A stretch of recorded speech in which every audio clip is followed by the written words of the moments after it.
nice to be here. Thank you so much. It's always a breath of fresh air seeing you with that beautiful smile.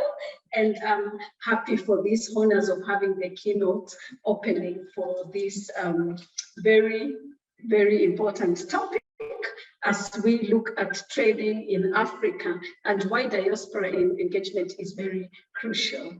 Yes, I have been a diaspora, Kenyan diaspora for many years, having lived in Germany for 22 years and thereafter Norway for 7 years. At the same time, parallelly, I've been very active in Kenya. And right now, as Anne knows, and many others, I've recently come back to Kenya fully instead of partially, because I'm running for the gubernatorial seat of Taita Taveta County in 2022. However, today I will not dwell on that because our theme for today is more on trade. And when we look at diaspora, first of all, we are looking, the Kenya diaspora, we're looking at the numbers that we have. It's estimated between 3 million and some people say it's about 4 million. So alone from that, seeing, numbers are really, really important.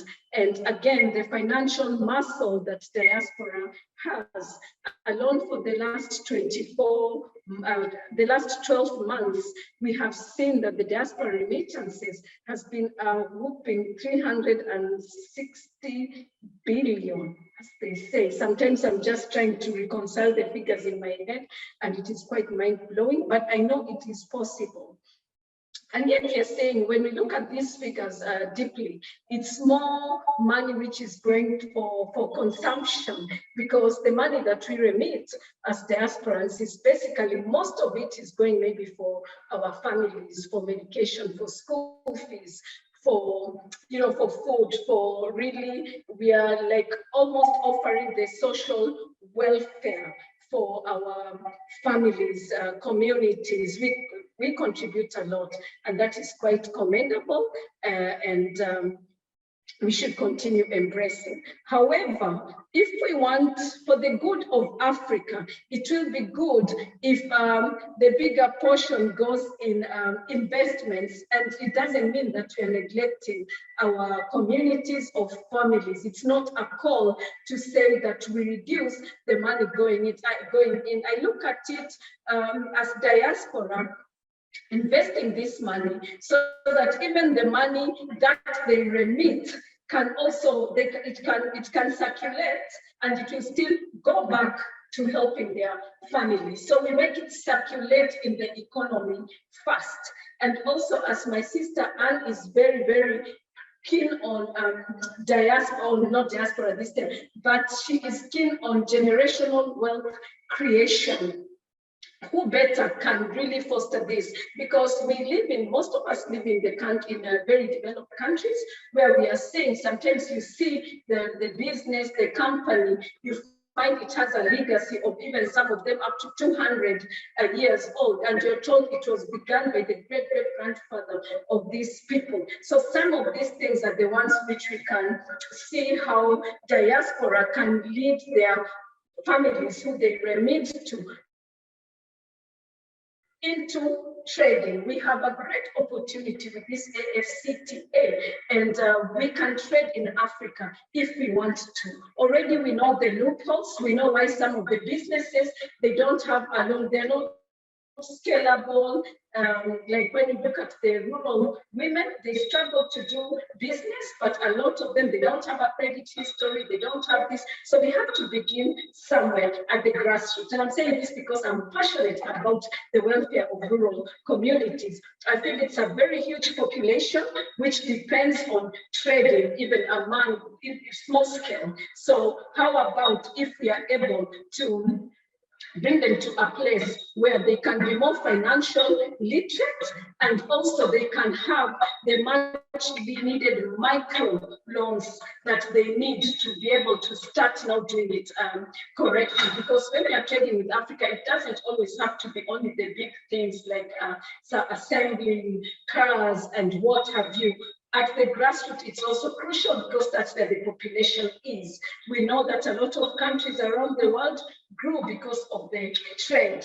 well, we've learned it in history, in geography, the trade routes, and now we are happy that our presidents, they really got together. And if these borders for trading can really be worked on, then this will be a big boost for Africa. So I think my friend Joy will be around in the panel, like what they're doing with Awe, which she will talk about maybe herself, but what she's doing with Awe, it is a much needed thing, this diaspora circle, which has the ability now to partner with the women, especially they said, although they're not shutting out men at the grassroots, and give them the much needed loans, because it will be much softer for these people, and it will foster more trade. At the same time, because of the exposure that we have as people who have lived outside the country, if we can partner well, because even at the ground, they have been there, growing through all the challenges. So I learn a lot when I'm interacting with the people here. And because of living outside, I tend to see more opportunities than the people can see. I know this is referred to as home blindness, because even where we live, some of the opportunities we see it more than the natives. And this third eye, we can say it is really crucial for, it's needed. You know, we need a business is, if you have that eye, that you can see some opportunities, you look at things and you see, oh, it's in this country, this is the same thing, you know, and really like somewhere like Kenya, we are happy about the work that has gone into the infrastructure. It's now easier even for people like from the coast region, even from the small town of Voi, where I am, to take the SGR and go to the major city, which is really, it has reduced the cost of even traveling. So looking at the infrastructure, even throughout Africa, where it's being structured, it's helping us to make it easier for us to trade, because when we got independence, when we look at the things, one of the things which really was elusive is the means of communication, transportation, and it has taken quite a while for us to be able to build this. I say us because we are all part of it. If the government has built, it means that the people are growing, people are working, people are trading, people are remitting their taxes and everything. So I can say, you know, the infrastructure, especially in Kenya, is very conducive for business. So we are quite lucky that we can be able to do this as compared to many other countries. Now, why I find also that the diaspora is really important in these trade engagements is because diasporas, if you look at the remittances, they are very high, and they remit because they are empathic to their families, they are meeting needs through this. So we need people who are in entrepreneurship, who are also just social entrepreneurs, who are also not looking straight away at making millions at a go. If diaspora can start helping and seeing how even the people they've been remitting to can be integrated in trade, that they can become entrepreneurs who are more social entrepreneurs, then we will be able to make that money circulate even more, and it will be more useful to our economy. So diaspora is an indispensable partner. In one of my theses, I asked the question if diaspora is remittances, are they a sleeping pill or a development catalyst? Yeah. I couldn't answer that question so well myself, because it was actually both. The way we want to take it is the way it's going to be. As of now, if we will continue remitting like we are doing, we are just fostering it to be a sleeping pill, because we are actually doing work which should be done by government, of taking care of its people and the hospital things, so that there is enough medicine and everything, because it is a bit like us who can afford to give our families back some of the money for hospital or something. What about the people who don't have diasporas, and the majority don't have? So it means we really have to look at it, at things Crucially, I view our remittances as a hugely, highly potential development catalyst because, again, it is our country and we want for the good of it. And when we put money inside this economy, we don't necessarily take it out. It circulates here, we bank it here, we use it here, it can be used much more here. So because I was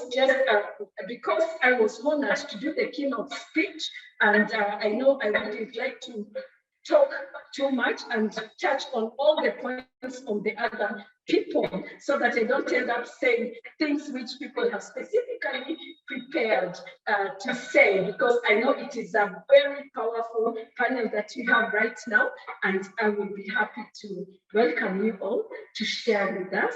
Thank you so much, Anne. Let me just stop there and leave it open for dialogue afterwards. Thank you.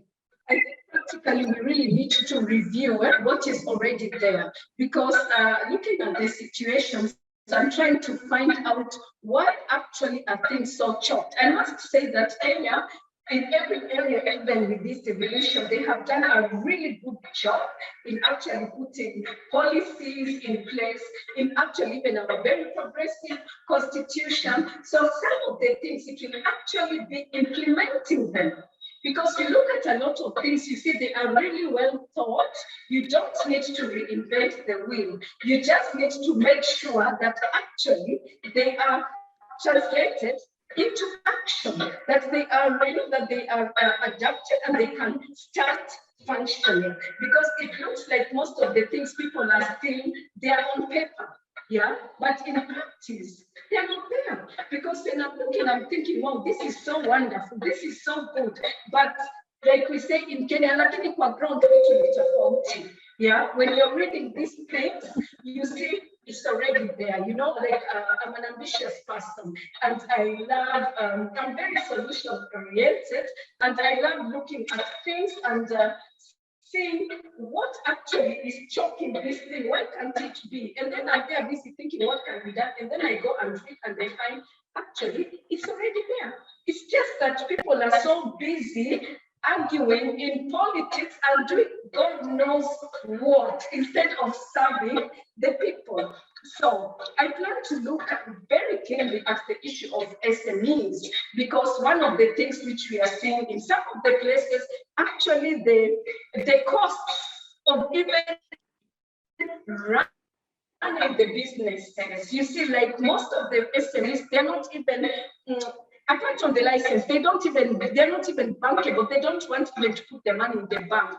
Yeah, they're scared. Yeah, KRA, because I've been talking to people, and you know, Anne, this causes them not to. There's a lot of money which goes back. There are a lot of angel investors out there who would be able to hold the hand of these businesses if at least they even had a credit history. So we really have to start at the grassroots and do allocate a way of doing even the civic education that it is broad enough to take some of the people who are struggling with small businesses, because a lot of people are just surviving. I'm telling you, women I met at the market selling bananas and oranges, some of them are still old and alive and still there moving around. Yeah, still selling the same thing. I promise you, some of these people were there when I was in high school, and they're still struggling in business for selling vegetables. Their businesses have not grown 20 years, 30 years later. So what is the problem? Yeah, so it means that there are areas where either they have not been taught business education, because strangely enough, I've been asking people, I say, go around, especially this past month, trying to tell the people, you know, to register, why it's important for them to vote, and also with this COVID thing, telling the people why it's important to get their jobs. At the same time, you're asking people, so what do you do for a living? Yeah, how many are at work? there's no hand which goes up. And when I say work, I'm asking them at the end of the month, you have a salary, yeah, you have maybe a pay slip, you're paying taxes, and there's no hand which goes up in many places. And so even when you find one hand going up, you're almost clapping and hugging. You ask them how many have ever worked in their life, because probably they have been working and we changed. You will find people who are 40, 45, 50, they have never had a job. Yeah, and these are a lot of people. Who is in business, they don't put their hand up. Who is then a farmer, they don't put their hand up. They're still struggling with subsistence. But at the same time, you know that they have called you maybe to a group because they have a women's group that maybe is making their baskets, like the case of Taita Taveta. But when you ask for business, people, their hand doesn't go up because they don't take it as a business. It is more of a pastime activity. In fact, I've been asking them, so the things which you're doing, you're not selling, is it a hobby? No, we sell them. So you have to remind them to bring them out and start telling them, you know what, take advantage when visitors are coming. You have to display your wares. You have to see how, we have to see how we make education that helps them even to get into the digital spaces, because some of their things are really, really good. They're the things which we see them use as sold even in abroad and everywhere. So such a woman with such things, if she's not connected, when will she, that she doesn't even know about she trades, yeah, she will never be in those, in those places, and yet they are made for people like them. So we have to see how all these opportunities can really come right to the grassroots so that people are aware of them. If we have to have it regional, that they are taught in their language until they understand, we need to do it, because this is a very huge population. If they can do business right and stop doing these survivalist businesses, we can really also participate in economic recovery of our country. Thank you. Yes. Okay, I think I have made a case to say that the rural communities are the ones which are really left behind in this, because most of the business people, it is much more easier to connect with them directly, yeah. But the small SMEs, the challenge actually comes with the suspicion with the diaspora. Actually, with all the goodwill that the diaspora has, they are facing the challenge of some people see the diaspora, I don't know, as if they are competing to be recognized in a space that they did not build. I clearly see some people behave like you are the ones who left us here. We're the ones who have remained here and built this country without realizing how big a role diaspora remittances again have played. Because the reason in the first place we moved out of the country is because we were looking for greener pastures, and we did not go there and keep it to ourselves. So now that left aside, because we dwelled on monetary remittances, one big thing that is missing out of the ground is, like we have talked about shortly, it's about the education. So diaspora can actually play a very big role by skills transfer, so that it is no longer these skills and knowledge transfer, so that it's no longer what was before, that when we go out and we are maybe we got education here and went and continued there, that it is brain drain. Now we can have a brain gain because of the digital spaces. We can actually train a lot of people online. I'm saying this because I have done it practically while seated in Norway and training women in the remote region of Taita Taveta at a place called Mbulia, where I had to put even the needed legal infrastructure in place, teach the women how to use their small the telephones digitally, and then next how to get on Zoom, and from there we could be able to learn. And as a community development practitioner, I was able to, I understand the concepts. So I have been teaching them from scratch, helping them even to realize the resources they have, because that is another thing. The people need to be cognizant of what is there, what is in their hands, because sometimes people give you far-fetched ideas. If you tell them to write a proposal of what they can do, they copy-paste. A lot. People go online, get this and just copy-paste, and of course you can see what is copy-pasted, yeah?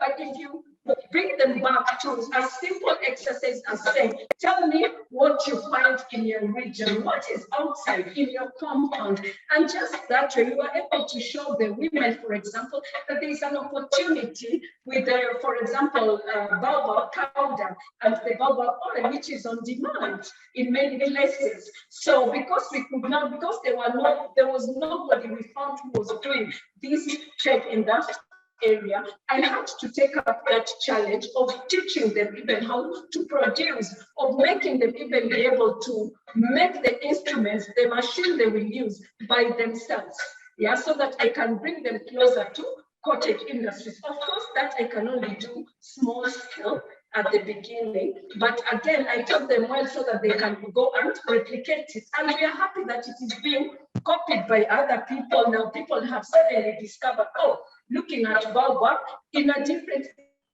eye, something which Senegal, which you have mentioned, already did.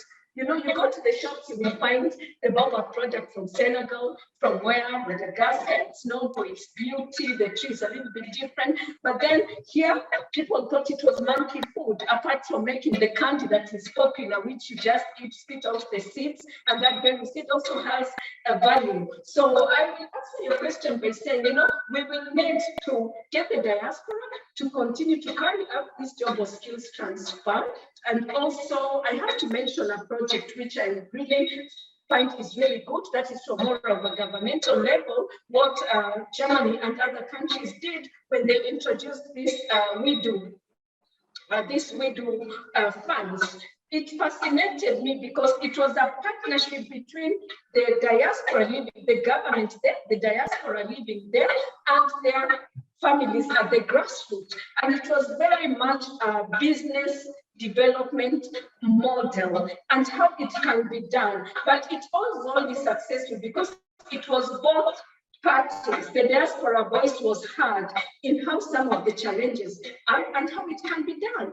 And these are the partnerships we need. You know, we need at a county level in a country like Kenya, where the devolution is good. So we need now the leaders who are there at a county level, yeah, governors and these people, they need to embrace the diaspora. Diaspora is a very, very crucial investment partner. There is no other partner that counties are going to get that is more genuine than the diaspora. That's what I can say it confidently, because if schools are built properly, if we can invest in the schools, in the hospitals, in trades, that people have can earn a living, if our brothers and sisters at the ground can get jobs, we will also be able to develop ourselves in the diaspora, because right now there are lots of Kenyans in the diaspora who cannot really even advance their education because they have to run from job to job in order to sustain their families. But if we can make our families self-reliant, yeah, if we can teach good business and start creating generational wealth, I will not have to send all my remittances here. It means I can pay for my courses there, and I can also participate in building, yeah, the economy and the and thinking of how also to make my host country better, because we cannot be there just, you know, taking, and we can't even participate even in community activities because our mind is just building our country and ignoring also the nations that we live in. So we just need a better understanding. I would long for good dialogue between diaspora and county governments. So that would really go a long way.